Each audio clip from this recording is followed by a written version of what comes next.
This is Transit Unplugged. I'm Paul Comfort. Great to be with you on another edition of the world's leading transit executive podcast, heard in 100 countries around the world and now ranked among the top 200 podcasts by Chartable globally.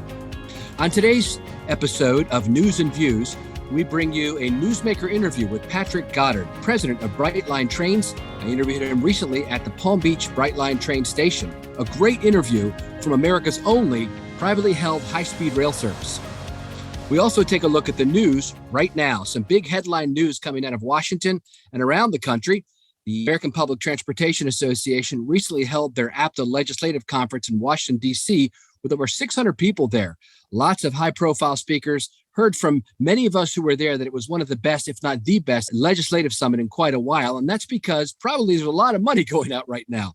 One of the things that was announced that was the FTA, the Federal Transit Administration, has awarded over $400 million in grants to 70 projects in 39 states now to modernize and electrify buses, to make bus systems and routes more reliable and improve safety.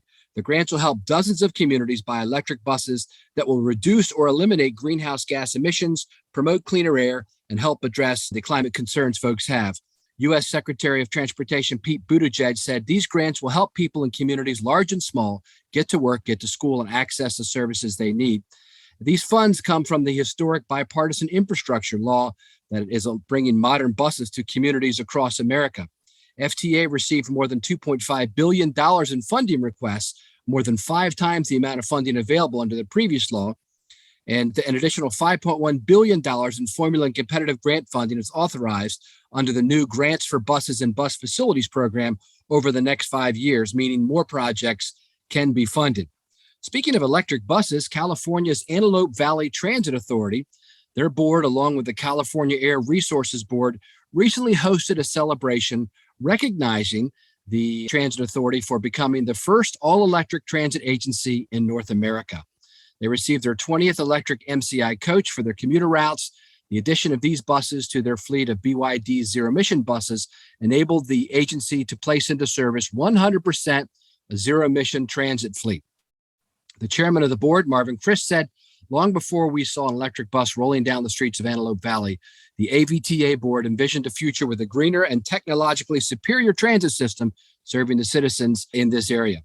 So their current fleet of a 100% zero-emission transit fleet consists of 57 BYD zero-emission buses, 10 Green Power EV Star microtransit vans, and now 20 MCI battery electric commuter coaches. Congratulations. They were able to purchase these with the help of state funding, including a $28.5 million from the Transit and Intercity Rail Capital Program administered by Caltrans and the California State Transportation Agency. Other news around the industry includes back into Washington, the U.S. Senate passed a resolution introduced by Senator Rand Paul from Kentucky on March 15th to repeal the federal travel mask mandate on public transportation. Despite the resolution succeeding in the Senate, it is likely to be opposed by President Biden. But it was a bipartisan bill and got 57 votes, with 8 Democrats voting in favor and only 1 Republican voting against it, and that's Senator Mitt Romney from Utah. So the APTA itself, the American Public Transportation Association, has sent a letter to the White House on March 2nd, encouraging the administration to reevaluate the current CDC requirement that all passengers wear masks while using public transportation. And they wanted them to allow the mandate to lapse after it expired on March 18th. But guess what? You probably already heard they didn't. They extended it for another month. The TSA did, and they're going to be working with the CDC to inform what they're calling a revised policy framework for when and under what circumstances masks should be required in the public transportation corridor going forward. I recently rode on Amtrak, and it was being enforced there as well as in the train station. I went to Boston for the Smart Transit Conference just last week, and it was a great conference, by the way, a private conference, run in a for-profit company, but a great conference. Steve Poftak was there, the general manager of MBTA. I was able to interview him for an upcoming episode of Transit Unplugged. There were a lot of great sessions and good information shared there, but again, it is still in force in public transit. And now finally on news, two great CEOs named this week. Pace Suburban Bus, which is one of the largest bus systems in America in Arlington Heights, Illinois, outside of Chicago. They've appointed our friend Melinda Metzger as the new executive director.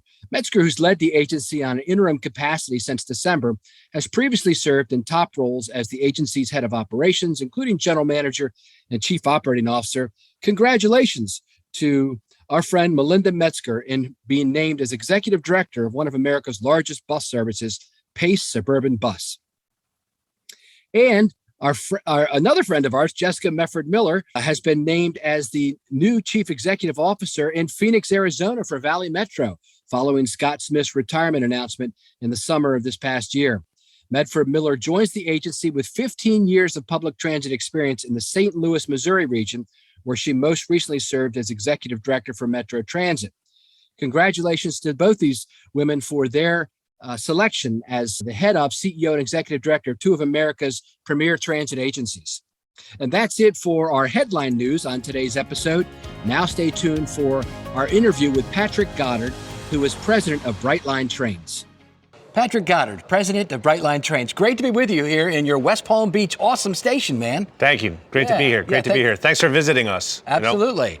Well, we are on a tour of Florida, talking about some of the best public transit and mobility options. And of course, we can't do it without talking to Brightline. Absolutely. Absolutely. You know, it's great to introduce people to this. A lot of people have an image in their mind of what train travel is like in America, and it's typically not this. Tell us some about Brightline Trains and your role there. So Brightline Trains is the first privately owned intercity passenger rail in the United States in over 100 years. The last guy to do this was Henry Flagler on these very tracks at the end of the 19th century. So what we're really doing is Brightline is connecting cities that are 250 to 400 mile distances, and we're in the process of really looking at corridors around the country, but we're starting right here in Florida. Florida is a very interesting market for high-speed rail. You've got a population of about 20 million people. About half of those people live along our tracks, and there's about 400 million trips between South Florida and Central Florida every year. That's a lot of trips. There's a lot of congestion, and we're looking to provide another mode of transportation for people that's more eco-friendly, faster, safer, more efficient. You can be more productive. So we're really excited to be introducing this service into Florida. Tell us about how fast these trains go. They're considered kind of higher speed rail, maybe not full high speed. So we travel at a top speed of 125 miles an hour, and we travel as, you know, I think our lowest speed through the corridor is about 79 miles an hour through some of the more congested or more densely populated areas. So you're talking about a 3-hour travel time from Miami to Orlando, and that includes several stops picking people up in South Florida on the way. How did the pandemic affect the rollout of service here? You know, when we shut down in March of 2020, we had already learned a lot from the 14 or 15 months that we had been open. So we took that time to apply those learnings. We built bars in our stations. Nobody wants to sit down and have a beer at a cafe. So we created bars, we created autonomous markets. We improved our safety protocols as it relates to safety and hygiene. We were already way ahead of everybody else, I think, in that regard. But we took that time to make improvements. The biggest improvement we made and the biggest realization we had while we were operating was a train trip is really the intermediate part of somebody's journey.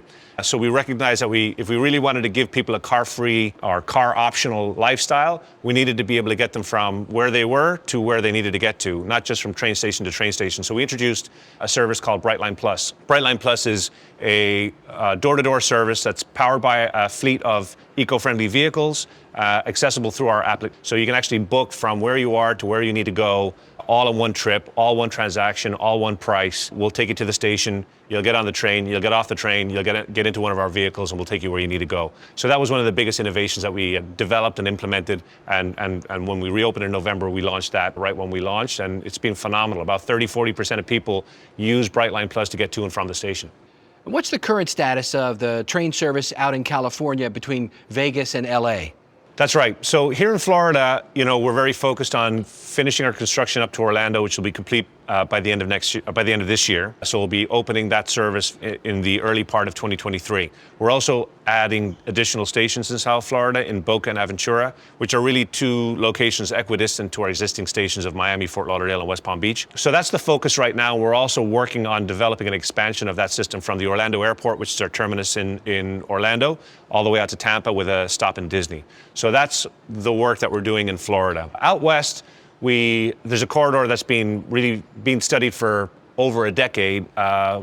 was called Desert Express. It's now called Brightline West. Brightline West takes people from LA to Vegas. Another incredible market for intercity high-speed rail. There's about 55 million trips between LA and Vegas annually, and it all travels along I-15, where there's as little as 4 lanes. In some areas, you can experience pretty horrendous congestion. That's a 4 to 5 hour drive. We'll be taking people from LA to Vegas in about 90 minutes. So we're very excited about that. That is in the design development stage, permitting stage. We are optimistic that we're ready to put a shovel in the ground on that sometime later this year. Tell us about the current state of rail safety.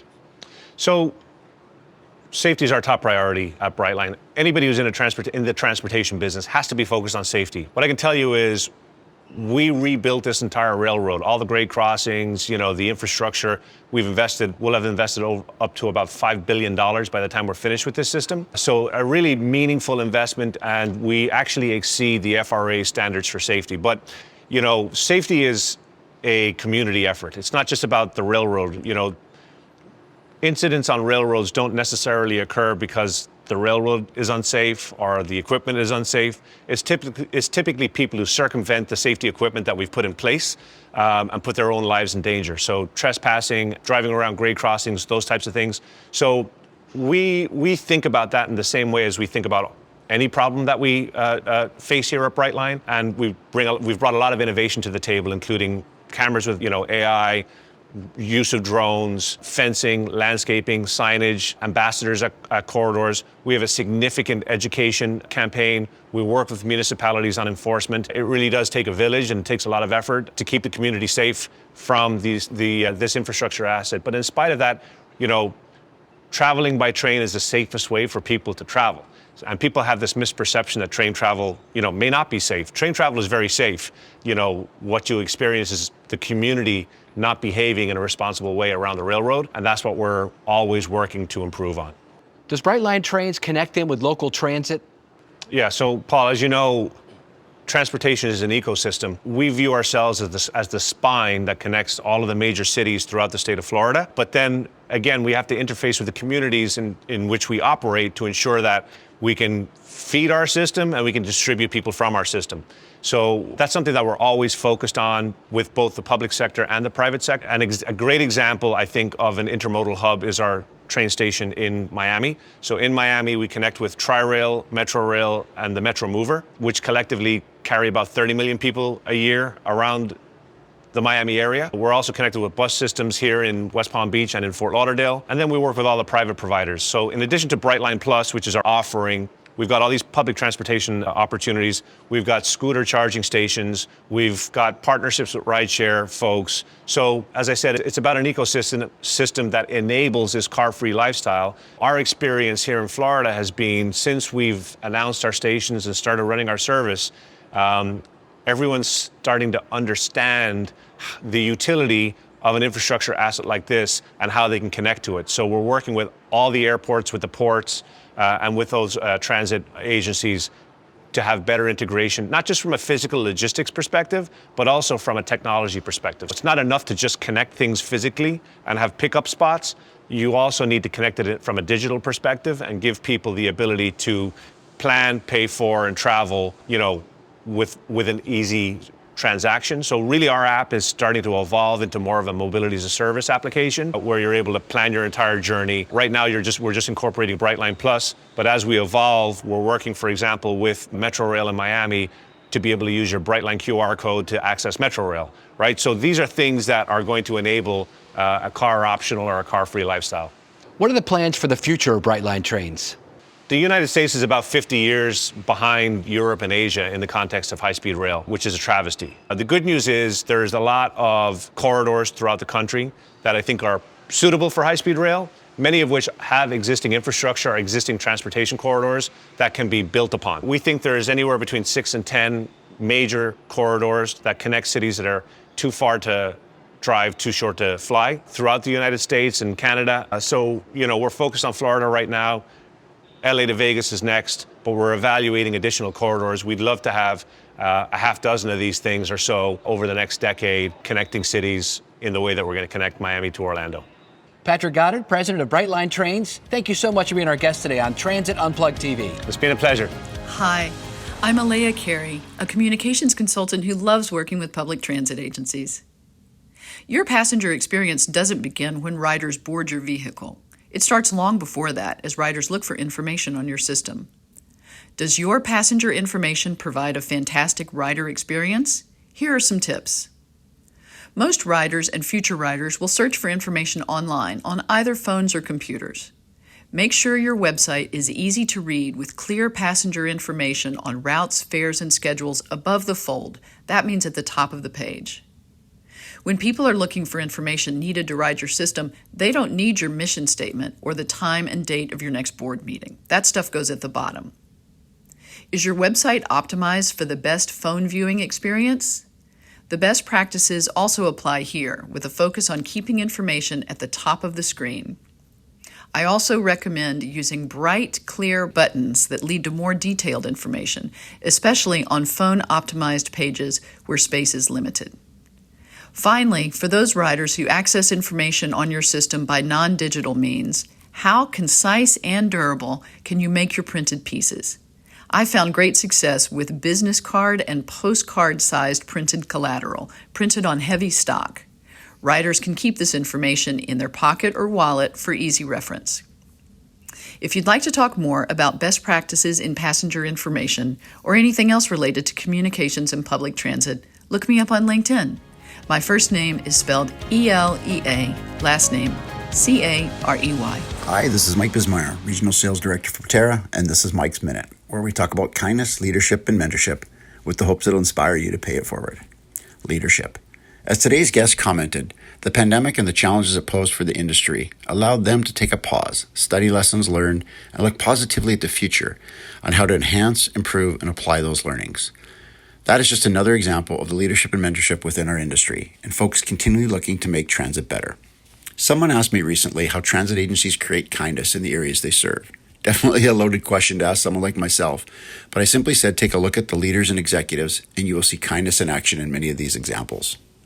Transit is the great equalizer. It provides people with opportunity. If we look at the challenges the last 2 years has posed, transit kept moving. It kept providing essential service, and it kept providing daily examples of frontline workers that selflessly serve just doing their job. Those are samples of kindness, simply doing what we do in transit. There was also no shortage of amazing examples of community outreach and the pivot by many agencies to help other folks in their communities. As we are slowly swinging back into live conferences across North America, it is of course great again to have the opportunity to meet many of our leaders and peers in the industry and share these stories of the last couple of years. But my challenge to all of you is that the next conference you're lucky enough to attend, look up a local charity, commit a random act of kindness, and keep those contributions from transit coming. Keep kindness cool. Thanks for listening. Have a great week. Talk soon.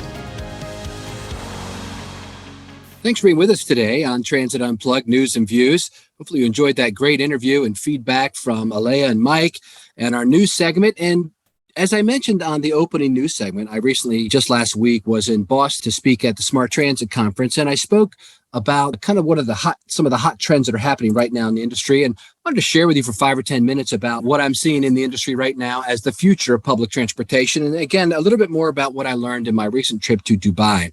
Most of you know the impact that COVID had on our transit industry with ridership down. And what we're seeing right now still across the industry is still a great, many people have not come back onto commuter rail.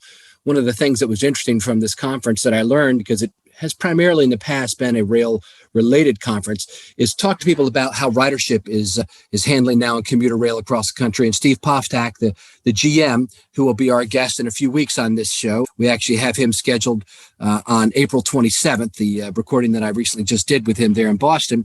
But he talked about how they've shifted the commuter rail service, which is run under contract by Keolis, away from being just a commuter rail service where we are just bringing folks in the early AM and the late afternoon back home, to more of an all-day service. They've added in midday service, and what they're seeing, he said, is ridership picking up in the midday. People are using the trains to come into town during the middle of the day. There's many people whose job hours have changed. They may be coming in for meetings, let's say on Tuesday from 10 a.m. to 2 p.m., which of course are very different commuter patterns than what they might have been doing before the pandemic when they were trying to get into work by 8 or 9 in the morning and leave at 4 to 6 in the afternoon.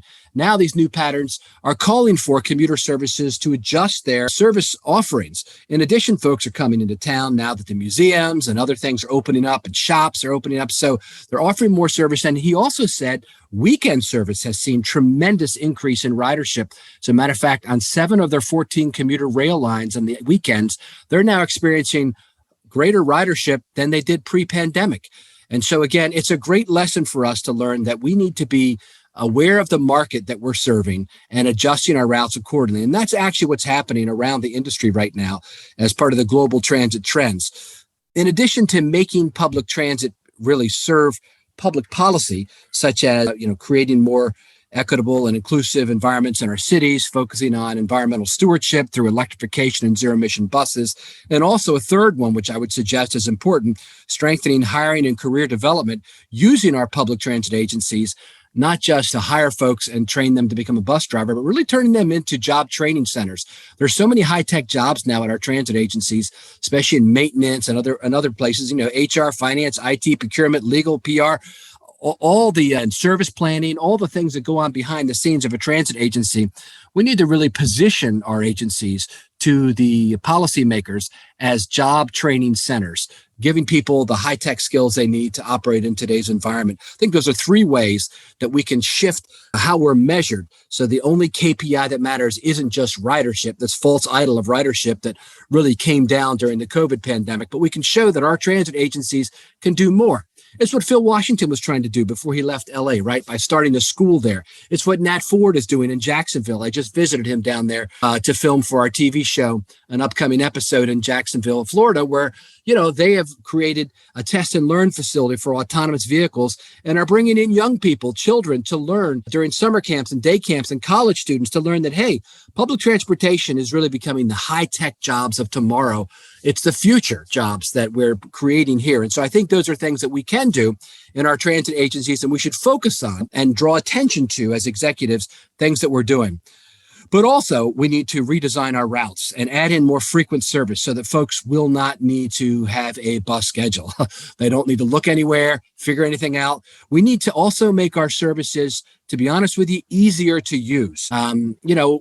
My wife and I were just down in Florida, and she said to me one day, I was out filming, and she said, I would have loved to have ridden the bus, but I wasn't quite sure where it goes, how often it goes, what the fare is. I don't know really anything about it, and there's no information at the bus stop. And so, my friend Clinton Forbes, the CEO of Palmtran, told me one way he's addressing that is he's putting a QR code on every bus stop sign so that if people come up to a bus stop sign, they put their phone up there and, tap on it, and it will take you to a website where you can see this is the route you're on. This is where it goes. This is the schedule or how frequent the bus service goes. Here's how much it costs. Here's how you pay. All the information that a casual user or a visitor to the community that wouldn't know how to use it can get that information they need. We need to get out of the forest so we can see all the trees. Sometimes we're so insular in how we operate our services. We think, everybody knows how to use this. Well, no, they don't. And a lot of people who have never ridden transit don't have a clue about how to ride it and are very apprehensive to get on a bus or a train when they're not really sure where it's going, when it's going to come back, to make sure they can get back home, how long the routes go. If I go see a movie and the movie's over at 9:00, am I going to be able to get a bus ride back? We need to make that information very clear to our passengers and to people who potentially could become passengers. Once they try it a few times and see how easy it is, they'll want to ride it more often. Like when folks go to Washington, D.C., right? You figure out how to ride the metro system so you can get downtown because there really is not much parking down there so you can see the monuments, et cetera. And once you've ridden it once or twice, you're like, oh, okay, I see how this works. But it takes a lot of effort the first time you come into a city or the first time you try to ride transit. Now that fuel prices are going through the roof, it's a great opportunity for transit agencies to reach out to folks. Just prior to the pandemic in Boston at the MBTA, some of their folks up there had a great idea, and they're doing it now. They're advertising on the fuel pumps, the little video like TV channels that are on some of the gas pumps now, and you can buy ads. They're buying ads on those gas pumps and saying, hey, try transit. Great idea. And then really the 6th big global trend I'm seeing right now is the expansion of demand response and microtransit. Everywhere across the country, people are saying, just like Clinton Forbes told me, it was the only part of his service that grew during the pandemic, which makes sense, right? It's great service. And some places like Dubai are not just using like the Ubers and the Lyfts of the world, but they've actually integrated taxi cabs. And I wanted to just talk to you about that for a minute. That's one of the things I really took away from Dubai was that the transit agency there, Ahmad Barosian, my friend who is CEO, shared with me, and we'll have it on an upcoming episode of Transit Unplugged TV, really how they've integrated taxi cabs into their overall transit network. The transit agency actually owns almost half the fleet of taxi cabs in the city. They have, I think, like 5,500 cabs out of the 11,000 some odd cabs in the city. And the others are privately owned, but they have them all integrated into the transit network. They can be dispatched from the Transit Operations Control Center. There's great customer tools on the app, the Customer Connect they have there that's actually provided by my company, Trapeze. They do live translation with artificial intelligence. If you don't speak the same language as the driver, it'll do that. You can share with your driver where you want to go by using Google Maps. You can also share your live location and taxi details for security reasons. You can have secure online payment. And the new tech that Matthew Brownlee was telling me about that's coming there is phenomenal. Think about 11,000 taxi cab drivers having to change keys a couple times a day to the next driver. And, now they're not going to have to do that. Now with their smartphone app, if it's their shift, it'll show them where their cab is parked. So a driver from the previous shift can park wherever he wants or she wants. The new driver looks at that, figures out where the car is, walks over there, uses the phone to open the car. And if it's his or her shift, they can use their thumbprint or facial recognition to start the car and to drive it. Amazing, the things that are going on. And then in the cabs now, they have multiple cameras so they can check and make sure the driver's not using a phone or smoking or fatigued or distracted. When I was riding the cabs in Dubai, they even will tell the drivers, slow down, slow down, slow down when they're speeding. It'll check their harsh braking, cornering, all this kind of stuff. So taxi cabs really have been integrated fully into the network there, unlike I've seen in many cities anywhere else in the world. Certainly not here in North America, where, when I used to work for Mark Joseph in Baltimore, we had 700 cabs, yellow cabs, but I worked in the bus side. I was general manager of the bus operations, and, we didn't really interact with them at all. There in Dubai, they've shown that you can use taxi cabs for your first and last mile solution, and also really as a form of microtransit. Cabs have taken a beating during the COVID pandemic, and they're looking for more business. And if transit agencies are creatively engaging them, there may be opportunities for us to kind of bring them in as part of the aggregated mobility services in a city that the transit agency helps oversee. That's basically what I shared about in large part at the conference. And thank you for the opportunity to share it with you today on Transit Unplugged, and for staying with us each and every week here on the world's leading transit executive podcast. I'm Paul Comfort. Stay safe out there. Thank you for listening to this week's episode of Transit Unplugged News and Views. By the time you're listening to this on Wednesday, Paul and I will be at Think Transit down in Fort Worth. It's the last day of the conference. I know we'll be recording some things while we're there. Next week on Transit Unplugged In Depth, we have Darren Kettle of Metrolink in California talking with Paul. If you have questions, comments, or would like to be a guest on Transit Unplugged, feel free to email us anytime at info@transitunplugged.com. So until next week, ride safe and ride happy.